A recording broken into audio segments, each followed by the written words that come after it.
now we know that nature is actually based upon a model of cooperation and mutual aid, not the competition and conflict and the struggle that we've been led to believe in the past.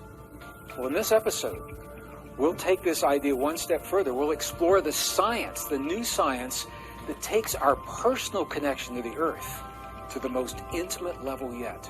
And it all begins with what you've already learned, the harmony between our heart and our brain. Throughout this series, there have been some common themes that have woven each episode together. One of those themes is that we are living a time of extremes, a rare convergence of cycles that are changing our world in the way that we need to think and live in our world. Another theme is that those who have come before us, our ancestors, they understood these cycles of time, and they understood that they would need to change their lives in order to embrace that change in a healthy way, and they left us the keys to help us to do that in our time today. And another one of those themes is that we are the product of something that is so mysterious in our past. It is the union, the merging, the fusion of DNA, the DNA that makes us who we are, human chromosome number 2, and the fusion of those telomeres that created within us the ability to experience life in this world in a way that no other life can experience in this world. The ability to tap our intuition on demand, to access our subconscious on demand, to turn on our immune response, to tap that anti-aging hormone response, and much, much more. Well, one of the pieces that we have not yet talked about is something that I want to share with you right now. And although we're sharing it at this point in the program, it is a principle that applies to every episode that we've had so far. It's all about resilience. Resilience is our ability to embrace big change in a healthy way.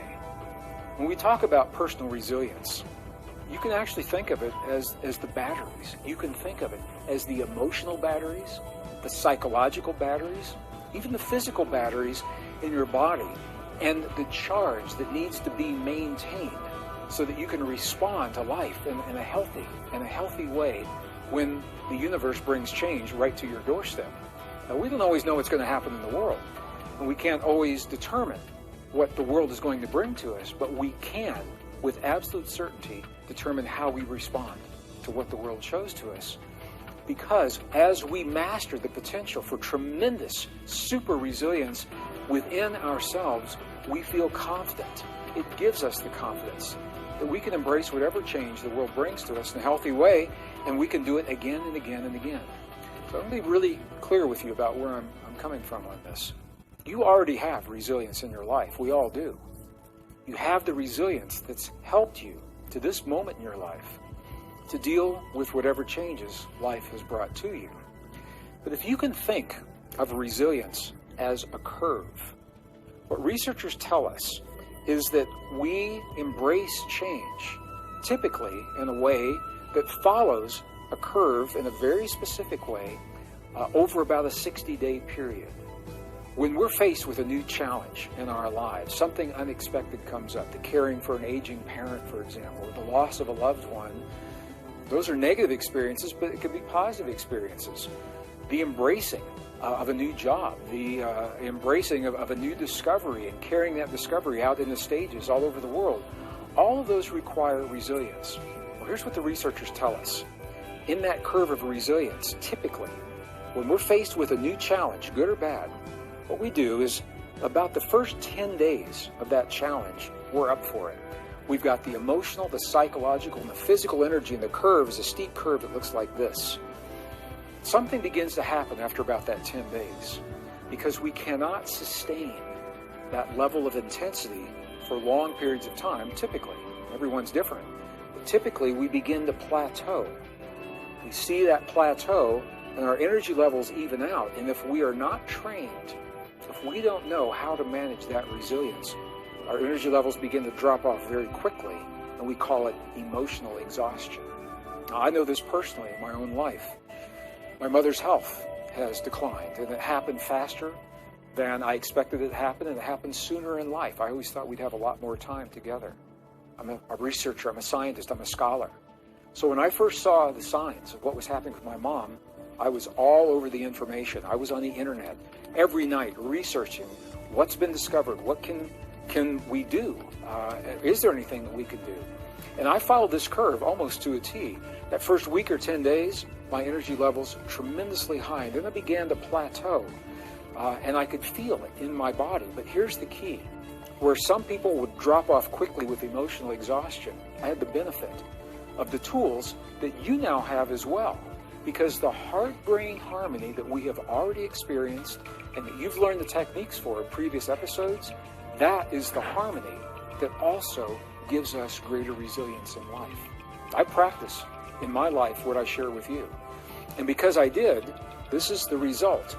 While you still have a curve of resilience, the heart-brain harmony allows us to raise that curve in our life. It allows us to sustain in a healthy way the way that we are dealing with that change. And it all comes down to how we deal with resilience and what it actually means in our lives. And this is what I want to talk to you about right now. Because this idea of resilience, it means different things to different people. I want to get right to the heart of resilience. Not surprisingly, resilience begins in your heart. It begins in the human heart. If you've ever been to a doctor and you've had an electrocardiogram, it used to be called an EKG. Today they're called ECGs. They are still the electrocardiogram. It's the electrical printout of your heartbeat. And that printout will show you a series of patterns. The pattern, it has a little squiggle, and then it has a big spike, and then it drops, and some more little squiggles, a big spike, and then it drops. Those little squiggles, the big spike and the drop, that is called the QRS complex. Q, the letter Q, letter R, and the letter S complex. And the R is the spike, the R wave. Typically, if we don't know what we're looking for, and I see people do this all the time, if we don't know what we're looking for, and you're lying there on the cot in the doctor's office, and you turn your head because you want to see what your EKG looks like, and we typically are expecting this very regular rhythm. You're saying, is my heartbeat regular? What you're looking for is how much time elapses from the peak of one R wave to the next. How much time, how quickly one spike happens, and then the next spike, and the next spike. Well, we typically are looking for this regularity, but the truth is that's probably the last thing that you really want. And here's the reason why. Resilience is all about the variability, not the regularity. The more variability that you have from one R wave to the next, from one peak to the next to the next, the more variability you have, the greater your resilience to life. The more heart rate variability you have, the greater your resilience to life. And it is actually called heart rate variability, or abbreviated HRV. So this heart rate variability, this idea of heart rate variability, it changes throughout our lives. It changes over time. But I want you to know right now, you are not locked into that change. You are not bound to the change that we commonly see in people as they get older. It can happen if we do not do anything to change our heart rate variability. So when we are young, we first come into this world, we have to figure out things really quickly. We've got to respond to the world really quickly. And nature gives us a way to do that. And we do it by having high heart rate variability. When you first come into this world, you've got to figure stuff out fast. You have to figure out, for example, that not every dog in every living room is as friendly maybe as the dog in your living room. You've got to figure out when a stovetop is hot and when it's not. Because sometimes it's hot, but it's not glowing red, and you don't always know when that's going to be. You've got to figure that stuff out really quickly. So nature gives you high heart rate variability early in life. And this is typically what we see. The younger that people are, we generally see more of this heart rate variability. But here's what happens. As we get older, and I know you've heard this term before, as we get older, the tendency is that we become set in our ways. Or another way to think of that is we become rigid in our thinking. We expect the world to behave in certain ways. We expect people to do things in a certain way. And that expectation, the emotional expectation of the world being the way it has always been, translates into the rhythm of our heart. When we become rigid in our thinking and our expectation, our heartbeat becomes more regular, and we lose the variability. We lose our heart rate variability. This is why change is often hard for older people. Not always, but it can be. I'll tell you, one of the most amazing examples of this for me was my grandfather. I was very close to my grandfather. My father left my family when I was 10 years old. I didn't know him very well. And I became closer to my grandfather than I ever was to my father because I knew him longer. We shared deep talks, deep conversations about the world and the experiences of life. Well, my grandfather lived until he was 96 years old. Now, I wasn't with him the moment that he died during his 96th year, but I was with him the week that he passed. I didn't know that he was going to pass. He seemed okay when I saw him. But I had a sense maybe something was going on. And I asked him, I happened to ask him on that last visit. I said, Grandpa, you're 96 years old. You've seen 96 years of change in this world. All of a sudden, we had technology we had never had before. And my grandfather could never keep up with that technology. He couldn't understand, for example, the simple things. He couldn't understand how you put a piece of paper into a fax machine in an office in one city, and that piece of paper comes out, and all the information is there on a fax machine in another city. It didn't make sense to him because digital data never made sense to him. Lasers didn't make sense to him. Coherent light waves didn't make sense.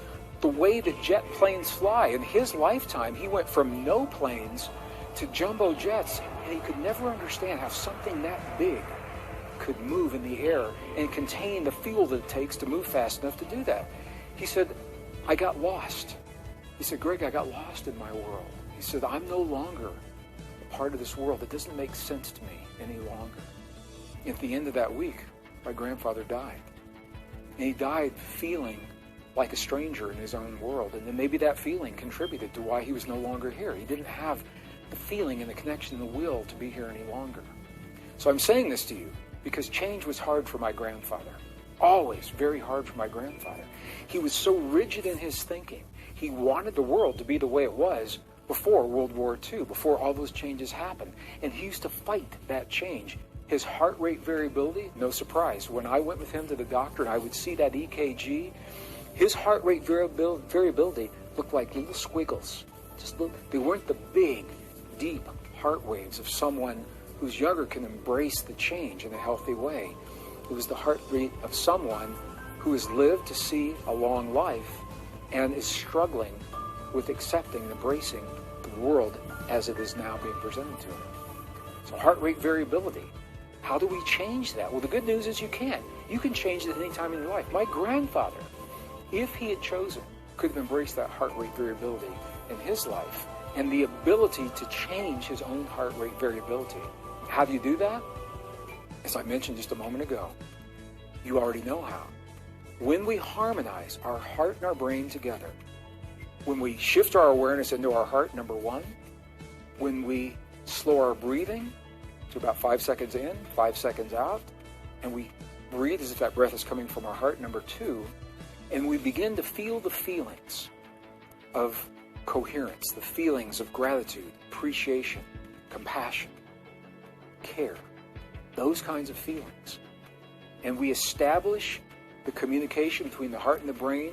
0.1 hertz is the talk between the heart and the brain. When you can feel the feelings, create 0.1 hertz, you're harmonizing your heart and your brain, and in addition to everything else that we've already said, in addition to all the other benefits of intuition and subconscious access and all of those things, super learning, triggering the immune response, triggering the anti-aging hormones, in addition to all of those things, you are creating more resilience in your life. The more you practice this technique, the greater resilience you have in your life.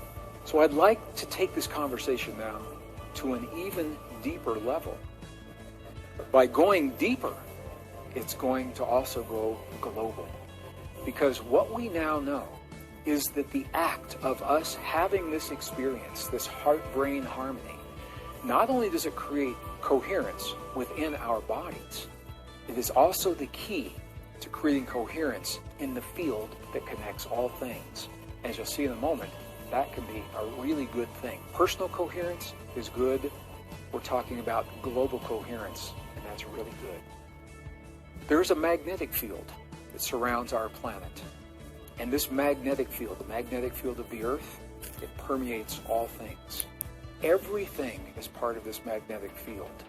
Every blade of grass, every hamster, every goldfish, every CEO of every corporation, every leader of every nation. When it comes to the magnetic fields of the Earth, there is no them and us. There is only we. And that means we are all connected by this field, and what happens in this field is really important for all of us. It's important to you and to me, and it's important to the scientists of the world who monitor these kinds of things. So right now, there are 2 satellites in the northern hemisphere, and these are satellites whose sole purpose is to monitor the magnetic fields of the Earth that connect all things. We want to know what's happening in those fields. The fields ebb and flow over time, and we're also discovering now that these magnetic fields of the Earth that influence life on Earth are influenced by things that are not on Earth, like solar cycles. Earlier in this program, in our very first episode, you saw this. You saw how scientists were able to determine, as the solar cycles ebb and flow over time, that human ingenuity, human creativity, and big things that humans have created are directly linked to the solar cycles. The cycles of innovation parallel the cycles of the sun as they ebb and flow. So you saw this. What you did not see is why this happens. Now that we've talked about the magnetic fields of the Earth, it's going to make perfect sense.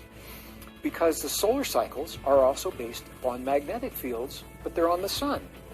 When we talk about sunspots, what we see as sunspots from the Earth, those spots are actually magnetic fields on the sun. The sun, our sun, does not have a north and south pole like the Earth does, like Mars and so many other planets. Our sun doesn't have a single north and south pole. What it has is many north and south poles that are specific to each magnetic field, or what we call magnetic storm, that is happening on the sun. So when the sun goes through a period of time where the sunspot cycle is high, it means there are a lot of magnetic storms on the sun. So it's not surprising that would influence the magnetic fields of the Earth. This is where the biology comes into it. The strongest magnetic field in your body, the strongest biological magnetic field, it's not in your brain, it's in your heart. Your brain has a magnetic field. The heart is much, much stronger. So now we're seeing a link. Magnetic fields of the sun, magnetic fields of the Earth, magnetic fields of the heart. Now you can see why we would be influenced by these solar cycles. So this relationship is one of the reasons that scientists are interested in tracking what it is that's happening in the magnetic fields of the Earth. When the magnetic fields are strong, people are less aggressive. People are more cooperative. They're more willing to work together to solve their problems. When the magnetics are weak, people become more aggressive. Conflict becomes more available. Doesn't mean it has to happen, but there's more of a tendency toward that. When those magnetic fields are low, we are more aggressive. So the elevation of the magnetic fields created a temporary aura of peace upon the Earth. And that was the trigger to scientists. They said, can we duplicate the effect without having the tragedy? Can we create a strong magnetic field on the Earth without having something sad and horrible to elicit this experience in people's hearts? Well, the answer is yes, and that's where we're going with this whole exercise that we're talking about here. I mentioned earlier the Institute of Heart Math, the pioneering research institute in Northern California, studying the human heart in non-conventional ways that typically aren't even acknowledged in many universities and medical schools. They're the ones that discovered the magnetic field of the heart is so much stronger than the brain, and that the heart has this intuitive ability to learn and think and sense and feel and remember separate from the brain itself. So it's not surprising that the Institute of HeartMath would be the ones to pioneer the study that I'm about to share with you. And for transparency, I want to be very, very clear on my relationship to HeartMath. I am not their employee. I have been closely affiliated with HeartMath for almost 20 years now, almost since their inception on the West Coast. We are friends. We've toured together. We share information together. They've given me permission to share their research with you in this program. And I am on the steering committee for a project that I'm going to share with you right now because I believe in it, and I think it holds perhaps the greatest hope for peace and harmony in our world today. It is called the Global Coherence Initiative, or shortened to GCI. Personal coherence is good. Global coherence is really good. What the Global Coherence Initiative is telling us is that strong collective emotion has a measurable impact on the magnetic fields of the earth. That's a fact. We know that now.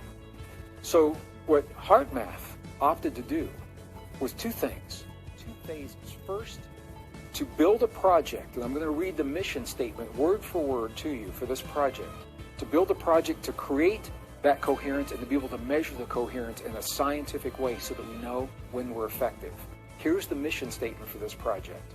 The Global Coherence Project is the first of its kind, science-based initiative that is designed for only one purpose. The purpose is, quote, to unite millions of people from varied beliefs and varied cultures from all over the world to shift a global consciousness from instability and chaos to balance and cooperation, end of quote.